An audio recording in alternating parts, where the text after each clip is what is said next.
예, 감사합니다.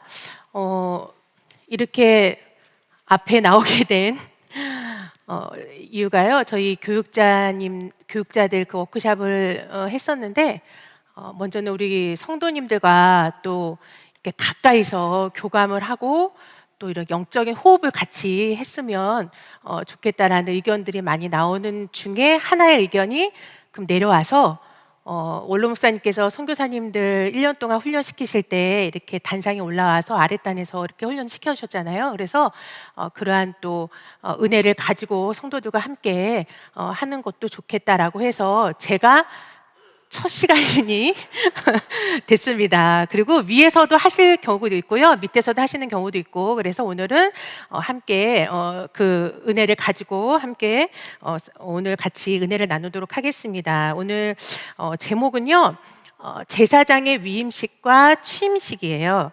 자, 그래서 제사장의 글씨가 나오나요? 시계와 같이 겹치네요. 그렇죠? 밑에다 적겠습니다.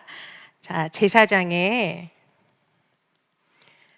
위임식과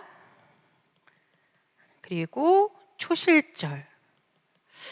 그래서 저희가 이 위임식하고 초실절이 과연 어떠한 이런 연관이 있냐라고 이제 생각을 하게 되는데요. 오늘 좀 함께 은혜를 나누면서 이것에 대해서 함께 살펴보도록 하겠습니다.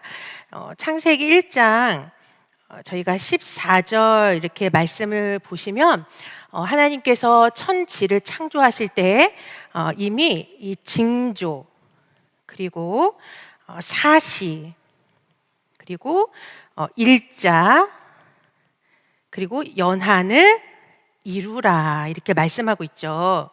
그러니까 이미 창조 시에 만들어진 게 이 네 가지예요. 징조와 사시와 일자와 연한이다. 근데 여기에서 이 징조라는 단어가 히브리어로 오트라고 해서 많이 들어보셨을 거예요. 12권 상 공부하실 때 단어의 뜻이 뭐죠? 표징. 자, 표징이라는 뜻입니다. 겉으로 드러난 이게 겉으로 드러나서 보여지는 사실이죠. 자, 그리고 여기 사시라는 단어가 있는데요.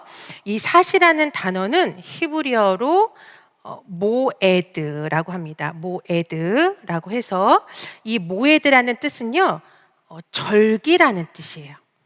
절기. 그러니까는 이미 창조에 절기가 들어있는 거예요. 그렇죠? 절기가 들어있다. 그래서 하나님의 이 정해주신 이 절기는 구속사의 정확한 표징이 된다는 거예요. 구속사의 정확한 표징이 절기다라는 것을 알 수가 있죠. 그럼 여기에서 알 수 있는 것은 절기와 구속사는 그 해석이 서로 맞아야 되는 거예요, 안 맞아야 돼요? 서로 정확하게 해석이 맞아야 되고, 결국은 예수 그리스도, 구속사의 마지막 최종은 예수 그리스도잖아요. 그러니까 예수님의 그러니까 구속 사역에 그 예수님으로 완전하게 연결되고 완성되고 성취돼야 된다라는 것을 알 수가 있어요. 그래서 두 가지로 그러니까 생각할 것은 절기와 구속사는 서로 해석이 같아야 되고, 그 결국은 예수님으로 결론이 나야 된다, 안 나야 된다? 나야 된다라는 거죠. 그래서 오늘 이러한 관점을 가지고 저희가 하나 살펴볼 문제가 하나가 있어요. 그게 무엇이냐면 저희가 주전 1445년 주전 1445년 1월 1일 하면 무엇이 생각나세요? 성막이 완성됐죠. 성막이 완성이 됐습니다. 성막의 완성. 그리고 성막이 완성된 다음에 번제단에 봉헌 예물을 드려요. 봉헌 예물을 드리는데 12족장들이 하루씩 예물을 드리죠. 12일 동안에.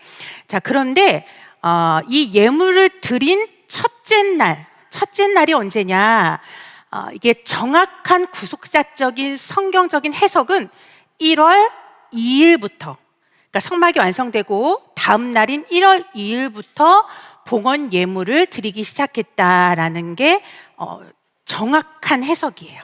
자, 정확한 해석. 해석이라고 쓰시면 좋겠어요. 정확한 해석이다. 그런데 잘못된 해석이 하나가 있어요.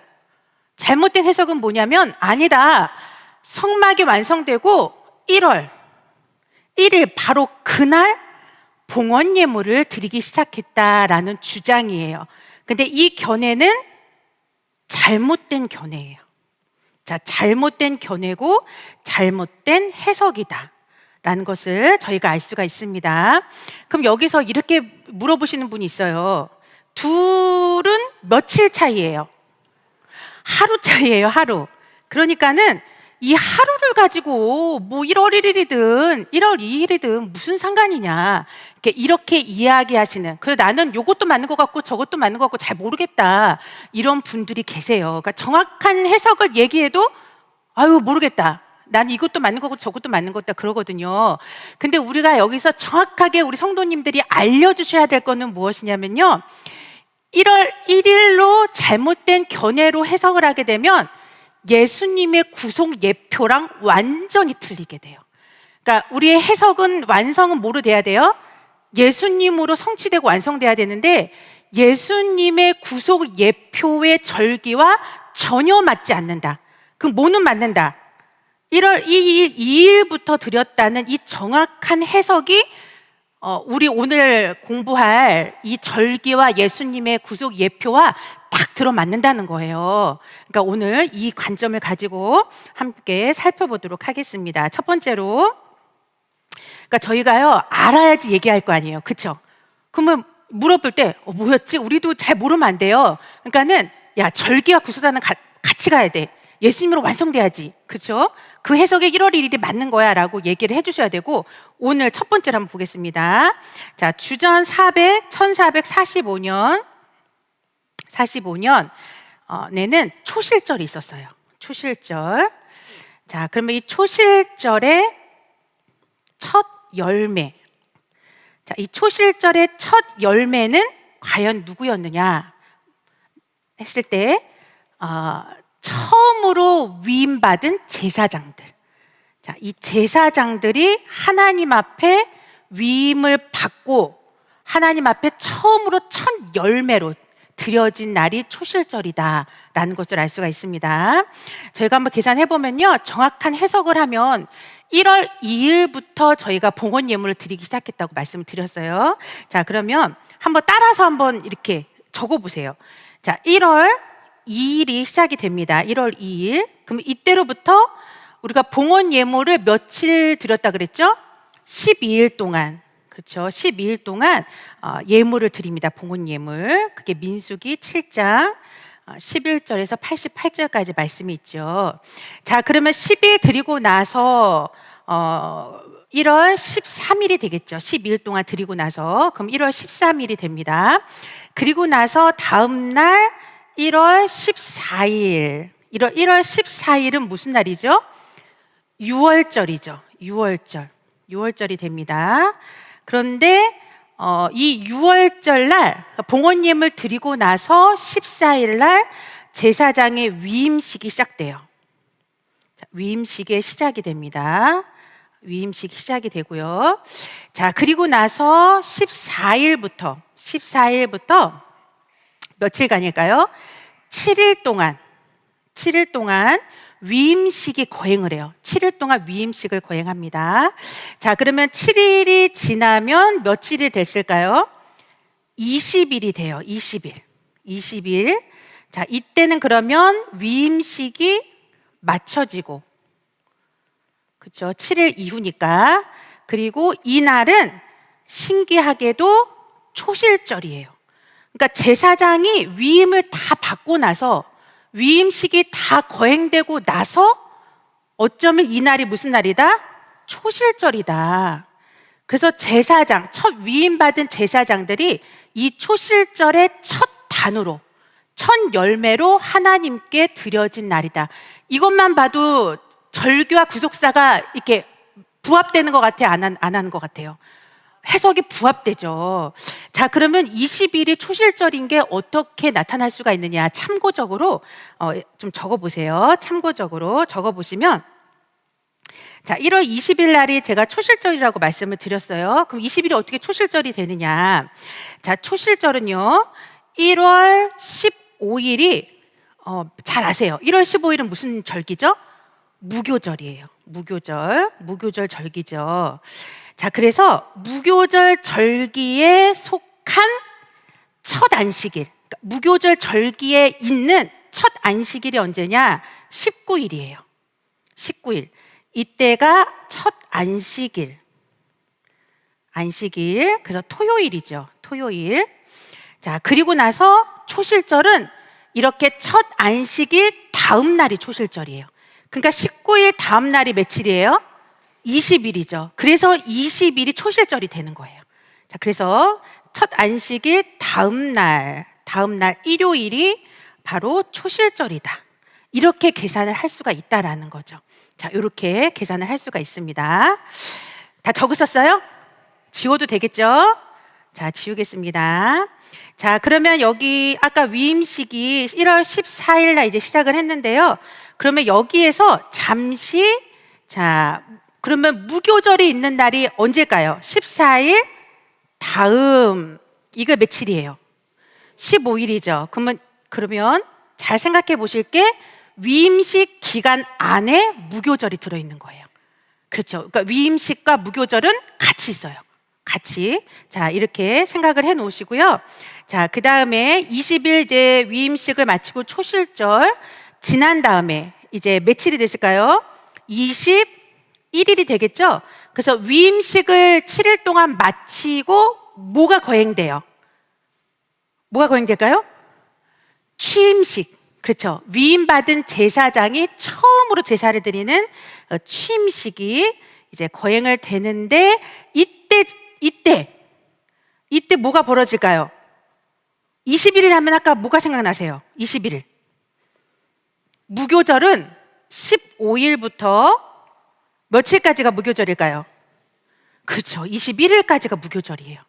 자, 그래서 보시면 자, 취임식 날은 무교절이 마치는 날이다. 무교절이 마치는 날이다라는 것을 알 수가 있고요. 그리고 이날 누가 죽었나요? 나답과 아비후가 다른 불을 가지고 나오다가 죄를 짓고 뭐 하는 거예요? 죽게 되죠. 자, 이렇게 진행을 하게 된다라는 걸 알 수가 있어요. 그래서 여기서 알 수 있는 것은 이 위임식이 결국은 이 무교절, 자, 위임식이 무교절 절기 기간에 속해 있구나. 그럼 여기서 우리가 좀 알 수 있는 것은요, 무교절은 무엇이 없는 절기일까요? 누룩이 없는 절기예요. 무교절에는 누룩이 없어야 돼요. 누룩이 절대 있어서는 안 된다라는 거죠. 그러면 나답과 아비후가 무교절 절기에 마치는 날에, 그러면 무교절 절기에는 누룩이 없어야 되잖아요. 근데 무교절 절기의 죽은 원인은 결국은 뭐라는 걸까요? 누룩이 있는 제사장이었다는 거예요. 그러니까 누룩을 제거하지 못한 누룩 있는 제사장이었기 때문에 그날 죄짓고 죽었다라는 것을 알 수가 있습니다. 그러니까 이것만 보더라도 무교절 절기와 이 구속사의 해석이 또 정확하게 들어맞는다라는 것을 좀 알 수가 있어요. 자, 그 다음에 두 번째 한번 볼까요? 자, 두 번째는 있습니다. 그런데 이 초실절의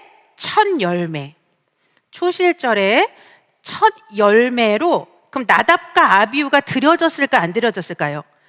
드려지지 못했어요. 드려지지 못한 나답과 아비후입니다. 나답과 아비후.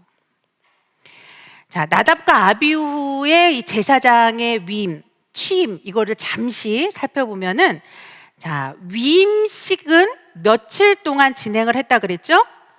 7일 동안, 위임식은 7일 동안 거행이 됩니다. 근데 이 동안에요, 우리 각자가 한번, 나답과 아비후가 위임식에 어떻게, 무교절 절기가 속해 있는 이 기간에 자신의 누룩을 제거하지 못한 제사장이었는데, 7일 동안의 하나님의 법은 자신의 거룩과 죄에 집중하는 시기예요. 7일 동안은. 자, 그래서 레위기 8장 33절에서 35절까지 말씀해 보시면요, 7일 동안은 자신이 죄짓지 않도록 집중해라, 자신에게 집중해라. 그래서 회막문, 절대 회막문 밖으로도 나가지 못하게 했어요. 그러니까는 거룩을 지키고 죄짓지 않도록 7일 동안 자신을 잘 지켜나가는 기간이 7일이었죠. 자, 그리고 나서 7일 다음이 며칠 날일까요? 바로 다음 날이 8일이죠. 이 8일째가 바로 취임식이에요. 취임식. 근데 이때 이제 제사장들이 첫 제사를 드리는 날인데, 여기에서 우리가 생각해 봐야 할 문제는요, 한번 보세요. 7일 동안에, 7일이라는 위임식 기간 동안에 자기 자신을 이렇게 회막에 나가지 않고 않을 정도로 자기 자신의 죄와 거룩에 집중했던 기간이었는데, 어떻게 7일 이후에 하루 만에, 그쵸? 뭐 한 달도 아니고 뭐 3달도 아니고 1년도 아닌 하루 만에 8일째 다른 불을 가지고 나왔냐는 거예요. 그쵸?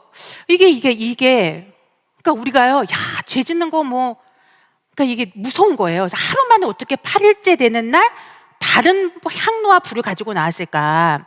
자, 오늘 본문 레위기 10장 1절 말씀이었죠. 10장 1절에 보시면 아론의 아들 나답과 아비후가 각기 향로를 가지고, 그렇죠? 그러니까 여기서 보면 이 향로는요, 불을 옮기는 그릇이에요. 불을 옮기는 그릇. 그래서 번제단에 있는 불을 이렇게 옮겨 담는 그릇인데요, 그 그릇을 가지고 이렇게 분향을 하는 거예요. 분향단에다 분향을 하죠. 자, 근데 그 각기 향로다라는 거 한 걸 보니까는 성막의 기구들과는 함께 만들어지지 않은 자기의 다른 향로가 있었다는 거예요. 그렇죠. 여기에도 다른 향로가 있었구나. 나답과 아비후에게는 다른 향로가 있었고요. 그리고 다른 불을 가지고 나왔다. 그래서 향로에 다른 불을 담은 거예요. 그렇죠. 담은 것이다. 그래서 이 다른이라는 뜻은 불법적인 이런 뜻이 있죠. 그래서 불법적인 불. 그래서 이 불은 취임식 때 하늘에서 불이 내려왔잖아요. 그러니까 그 불이 아니에요. 그러니까 취임식 때 내린 그 불이 아닌 다른 불을 가지고 나왔다라는 것을 이렇게 알 수가 있습니다. 그러면 이렇게 해서 다른 불을 가지고 나와서 어떻게 비참하게 죽음을 당했을까?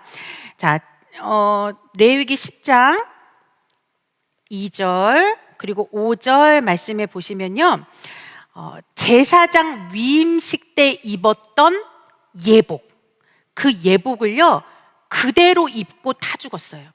그러니까는 안수받고 그냥 입은 채로 타 죽은 거예요. 타 죽고 그 다음에 옷을 그 입은 채로 짐 밖으로 던져졌어요. 그러니까 우리가 무교절 절기 안에 있는 그 위임식의 기간을 우리 성경에는 성경에는 어떻게 지냈을까 모르지만 결국은 위임하는 그 위임식 7일의 기간을, 그 무교절의 기간을 제대로 지키지 못했다. 그래서 성경에 보면 누룩은 반드시 밖으로 던져버리라고 돼 있거든요, 절기에. 그러니까 누룩이 있는 제사장이었기 때문에 누룩이 던져진 것처럼 짐 밖으로 옷을 입고 타 죽은 채로 짐 밖으로 내던져졌다는 거. 그게 바로 비참한 나답과 아비후의 최후의 모습이에요. 자, 그러면 우리가 여기서 생각해 볼 수 있는 것은요, 아까 제가 말씀드렸지만 위임식을 7일 동안에 이렇게 지키고 그리고 나서 어떻게 하루 만에 8일째에 다른 향로를 이렇게 불법적으로 가지고 나왔을까? 그거를 정확하게 해석해 주는 구절은 성경에 한 구절이에요. 자, 그게 뭐냐면 레위기 10장 9절 말씀에 보시면 이 사건 이후에 무엇에 대해서 조심하라고 나오죠? 술에 대해서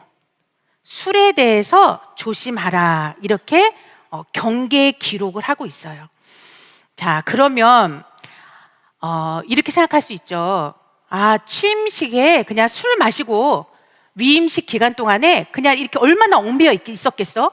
자기가 누리지 못하고 재미도 없었고, 그러면 취임식 날 이제 풀렸어. 그러니까 그날 그냥 마시자 하고 마셔서 술에 대한 경계가 나왔을까? 저는 그렇게 생각하지 않아요. 7일 동안에 제대로 지키지 않았고 위임식을, 그 다음에 다음날 8일째에 이 죽음을 겪은 다음에 이제 술에 대한 경계는 결국은 나답과 아비후가요, 보이는 술에 8일째에 취해서 판단력 흐려져서 죄짓고 죽은 게 아니라요, 원래 그랬던 거예요. 우리는 그냥 그 당시만 죄지었어 이게 아니에요. 본래. 그렇죠? 그러니까는 본래 나답과 아비후가 어떤 상태였을까? 이 보이는 술뿐만이 아니라 다른 것에 취해 있었다는 걸 알 수가 있는 거죠. 자, 그래서 누룩은요, 성경에서 누룩이 없는 제사장이 아니라 누룩 있는 제사장으로 죽은 거예요. 진 밖에 버려졌잖아요. 그럼 누룩은 성경에서 무엇을 상징할까요? 죄를 상징하죠. 죄. 그래서 누가복음 12장 1절 말씀에는 겉과 속이 다른 거짓, 그 다음에 외식, 이런 것들이 누룩이라고 표현되어 있고요.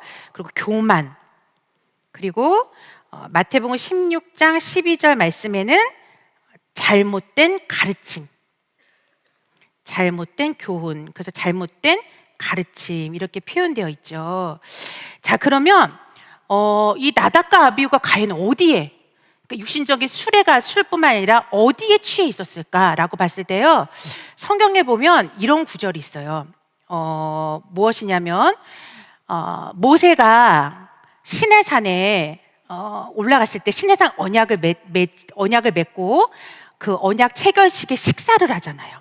시내산에서. 그런데 시내산에서 언약 체결식 식사를 할 때 누가 같이 갔을까요? 나답과 아비후가 같이 동행을 했어요.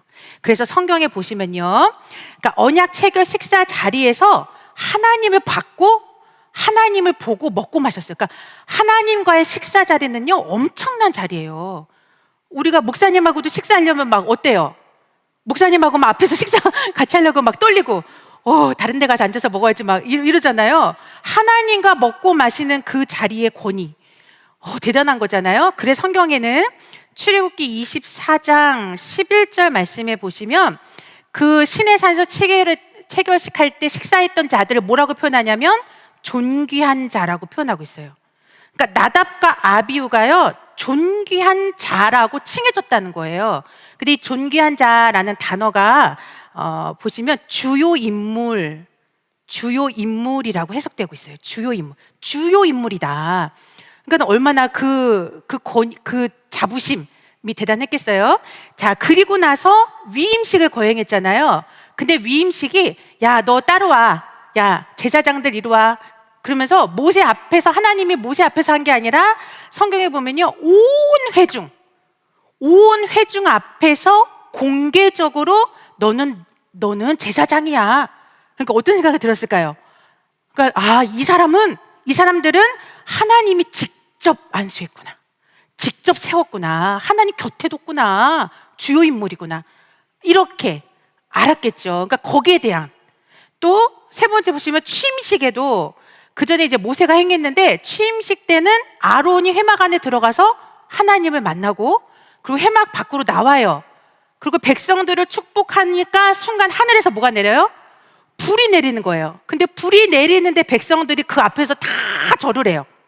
그 무슨 생각을 했을까요? 하늘 불 내리고 백성들 막 엎드리고 막, 그 영광이 얼마나 대단했겠어요. 그러니까는, 야, 나도 무슨 영광 받을 수 있겠다. 나도 제사장인데?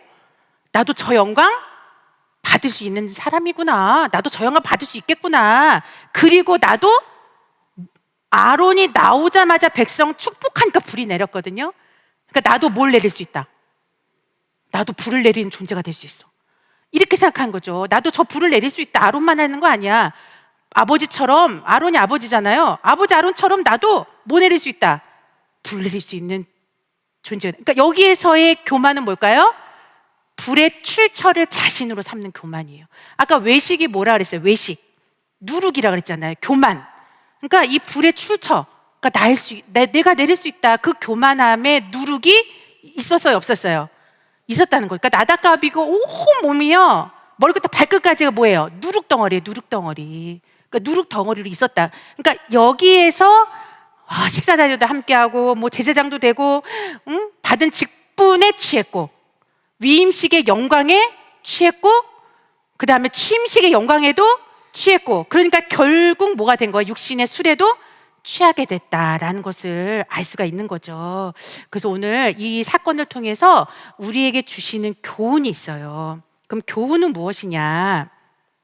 교훈은요, 이게 지금 나답과 아비후의 이야기가 아니잖아요. 그 오늘날 우리에게 있는 다른 불은 뭐냐는 거죠. 우리에게 있는 다른 향로, 그렇죠? 그리고 다른 불은 뭐냐? 다른 불은 무엇인가? 우리가 사순절인데요, 이 사순절 기간은 이 누룩을 제거하는 기간이에요. 그렇죠? 이 기간이 지나야 초실절의 열매로 받쳐져요. 그렇죠? 그러니까는 다른 향로, 다른 불이 누룩이거든요. 그러니까는 나답과 아비후의 누룩이 다른 불, 다른 향로로 이렇게 나온 거예요. 그럼 이 다른 불, 다른 향로가 오늘날 우리에게는 무엇이냐? 자, 시편 141편 2절 말씀에 보시면요, 다른 향로는 다른 불을 담아서 분향을 하게 하는 거잖아요. 근데 성경에 보시면 나의 기도가 하나님 앞에, 주 앞에 분향함 같이 되었다. 분향함 같이. 자, 그러니까 이 얘기는 무엇이냐면요, 다른 불을 받아서 기도하면 안 되는 거예요. 우리가요, 다른 불을 받아서 하나님께 드리는 잘못된 기도도 있다라는 것. 자기는 기도한다고 하죠, 본인들은. 근데 다른 불을 담아서 기도하는 기도가 있다. 자, 그래서 사도행전 2장 3절에서 4절까지 말씀해 보시면요, 자, 불이라는 것은요, 성경에서 하나님의 말씀과 그 다음에 성령의 역사를 가리켜요. 성령의 역사를 가리킵니다. 그러니까 이것은 무엇이냐면, 내가 어떤 다른 어떤 교훈, 다른 복음, 그렇죠? 그러니까 이러한 것, 그리고 다른 영을 받아서 기도하면 어떻게 될 수 있다? 영육간에 죽을 수도 있구나. 그러니까요, 다른 불 가지고 나온 게요, 죽음과 연결됐잖아요. 그러니까 내가 다른 불 받아서 하면 안 되는구나, 이거죠. 다른 불은 아까 취임식 때 내렸던, 하늘에서 내린 그 불이 정확한 출처의 불이죠. 근데 나답과 아비후는 그 불이 아니라 뭘 가지고 왔어요? 다른 거 가지고 나온 거예요. 다른 거. 그러면 그 다른 불을 받아서 기도한다고 막 하는 거는 잘못된 거 아니에요. 그러다가 죽는다니까요. 이렇게 될 수도 있다라는 거 보여준 거예요. 그래서 고린도 후서 11장 4절 말씀에 보시면요, 그래서 이렇게 말씀하고 있죠. 다른 영 받으면 안 된다. 다른 예수 받으면 안 된다. 결국은 다른 영, 다른 예수가 뭐로 나오게 될까요? 다른 복음으로 나오게 돼 있어요. 다른 영, 다른 예수는 다른 복음이에요. 자, 근데 이것을 받아서 내가 기도하는 거, 이거는 큰 나답과 아비후의 범죄라는 거죠. 자, 이것으로 아담과 하와를 타락시켰잖아요. 그러니까 우리는 에베소서 6장 18절 말씀처럼 어디 안에서 기도하라? 성령 안에서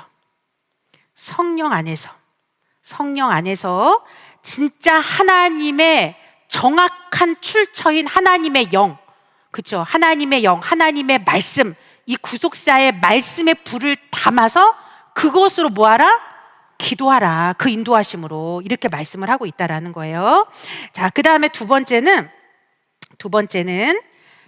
우리 많은 직분과 사명을 받았어요. 그런데 직분과 사명에 취해서는 안 된다. 직분과 사명에 취해서는 안 된다는 교훈을 우리에게 주고 있습니다. 자, 아까 나답과 아비후가 시내산에 올라갔을 때, 언약 체결식 했을 때가요, 연도로 따지면 주전 1446년 3월이에요. 3월. 이때 시내산에서 언약 체결식을 했어요. 언약 식사를 했죠. 언약 체결 식사를 했습니다. 자, 그리고 나서 이들을 존귀한 자라라고 불렀죠. 존귀한 자들이다.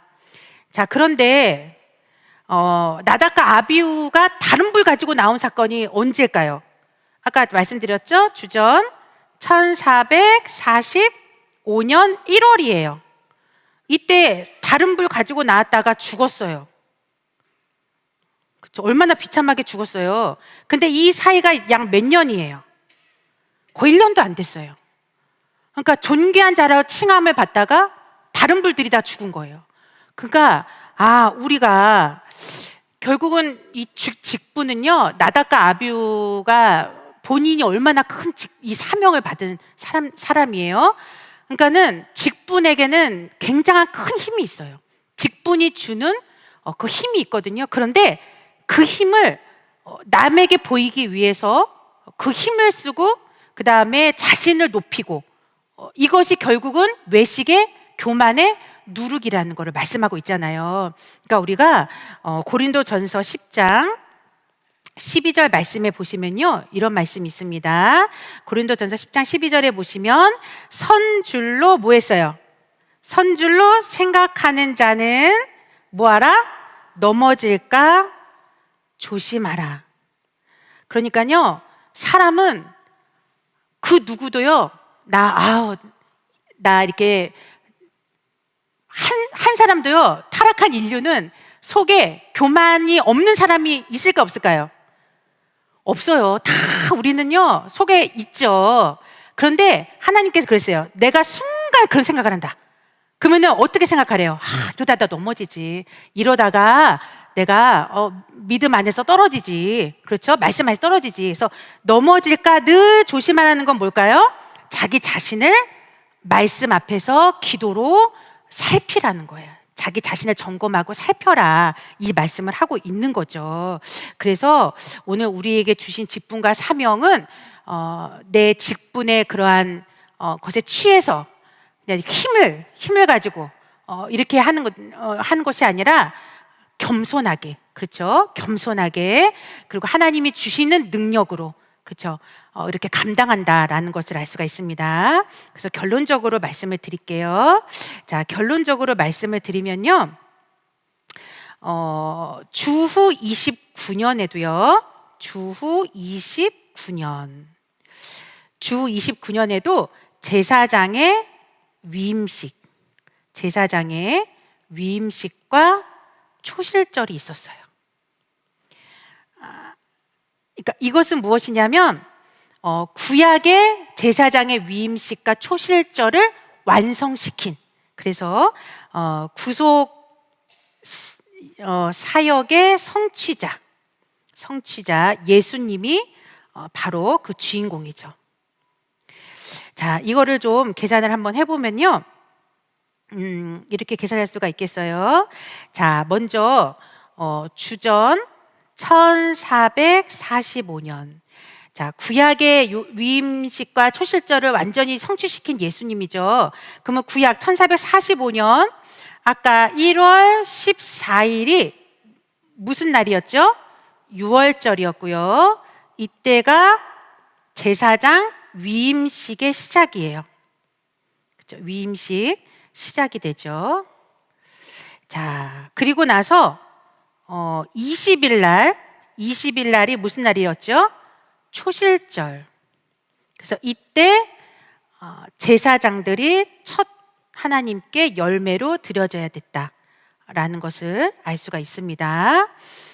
그런데 21일 날 취임식 제사, 위임받은 제사장들이 취임식 제사를 하는데 그 취임식 제사가 나답과 아비후의 범죄로 죽음으로 실패하게 됩니다. 자, 그런데 이것을 어떻게 예수님이 성취하셨느냐를 볼 때, 자, 주후 AD죠. 주후는 AD 29년, 자, 1월 13일이 29년에는 AD 29년에는 6월절이었어요. 6월절이었고요. 그리고 6월절 끝 무렵에 예수님이 어디 올라가시죠? 겟세마네 동산. 자, 겟세마네 동산으로 가시죠.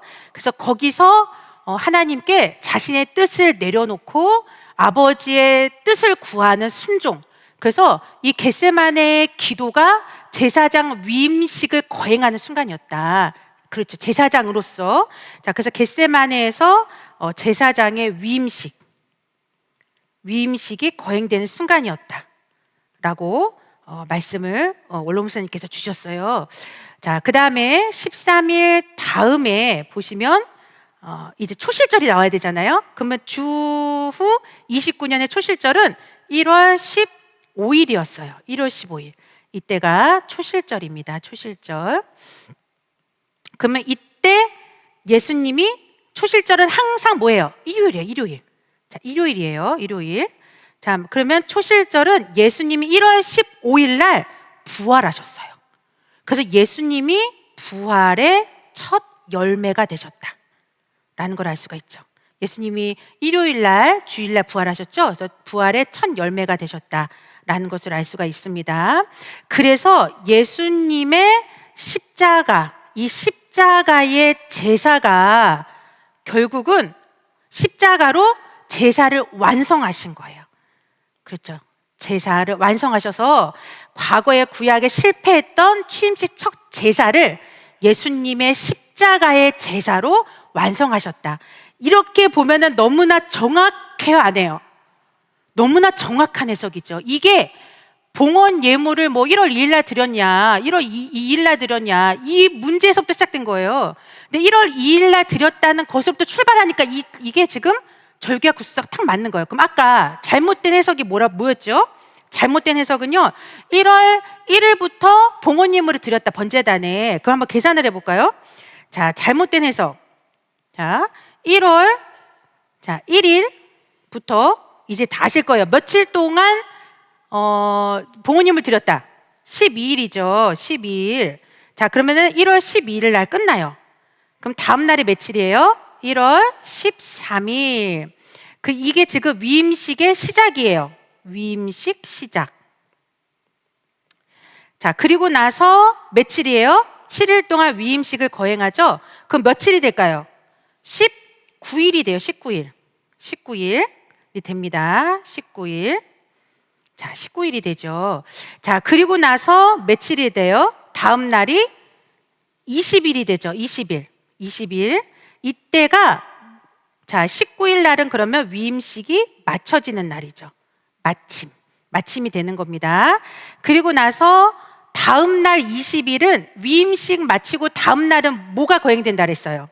취임식이 거행되고, 이 20일은 아까 뭐였지요? 초실절이었죠.